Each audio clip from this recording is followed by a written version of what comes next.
So it's Benny and Richie once again bringing an exciting episode your way.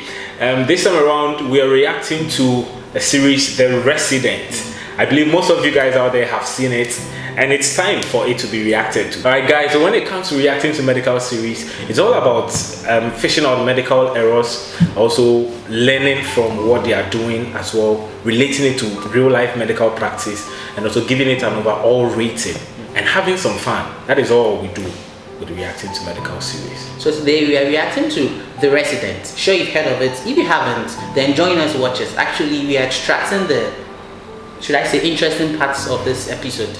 Actually, this season. So you're doing season 1, and we are going through some episodes in season 1. We find worth watching, we'll react to them, we'll share our views on them. So join us. You can actually watch the whole thing by joining us.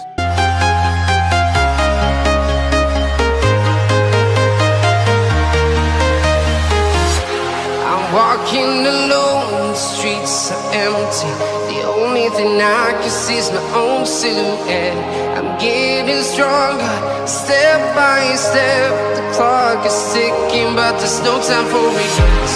I've been flying from town to town, from London to Taiwan. I've been all around the globe, trying to protect your soul. I was waking up. I need to up the SIBO. Oh my god. You hit an artery? On an appendectomy? You're losing blood fast. I need 2 liters of normal saline wide open. Call for 4 units of blood and 2 FFP stat. And give him Richie Dellenberg. Back instruction. CPR isn't gonna put all that blood back into his body. Die on me. It's no use.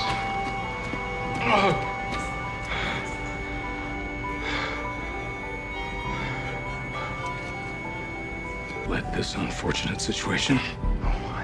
You're kidding, right? The patient woke up, his arm hit my hand. You left the blade in the field. You nicked the artery. Well, you never walked should have off. okayed him for surgery in the first place. His INR was abnormal. The upper range of normal. That's never gonna You know, fly. I'm flashing back to the time when you tore through that old woman's oropharynx on a routine intubation. Did that fly? I covered for you. Not this time.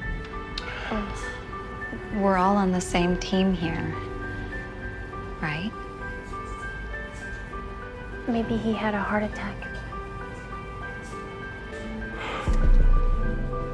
Yes. There's some family history of heart disease. Yes. His left main clogged. Sudden cardiac event. Tried CPR. He was unresponsive. That works.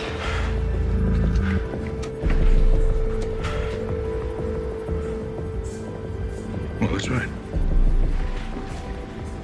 That's exactly right. So this is unethical, okay? You don't make a mistake during surgery, the patient dies, and then you try to cover up. So as a team, yes, it's best to work in a team because medicine is all about teamwork, but not heading towards the wrong direction, okay? You don't assume or you don't make up the cause of death for a patient. And also, no matter the number of years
condition where a bundle of nerves that are located below your spinal cord, also known as the Cauda equina, they get damaged. So a typical cause of this condition is disc herniation.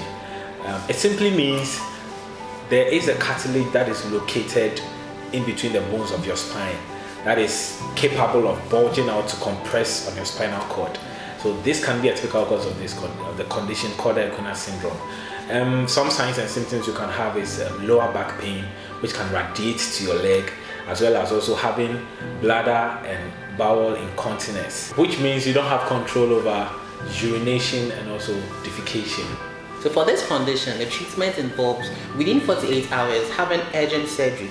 So you get a neurosurgeon to work on you within 48 hours because that actually gives you significant results. So if you do it within this specified time, 48 hours, you can actually recover your urinary and rectal function as much as possible. So you would realize that when the senior resident asked for the early sign of this condition, the junior resident made mention of early paralysis, and then he asked the junior resident to check for anal tone. This is a sign you need to check out for. You do a digital rectal examination to check for anal tone. So what's a digital rectal? This is basically sticking your finger into the anus of a patient to check for the anal tone. That sounds painful. Sticking your finger sounds painful. I think it would be appropriate to say it will be a bit uncomfortable, okay, but not painful. Okay. Yeah. How'd you get that cheeseburger, Chad?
Location for the infection to take place.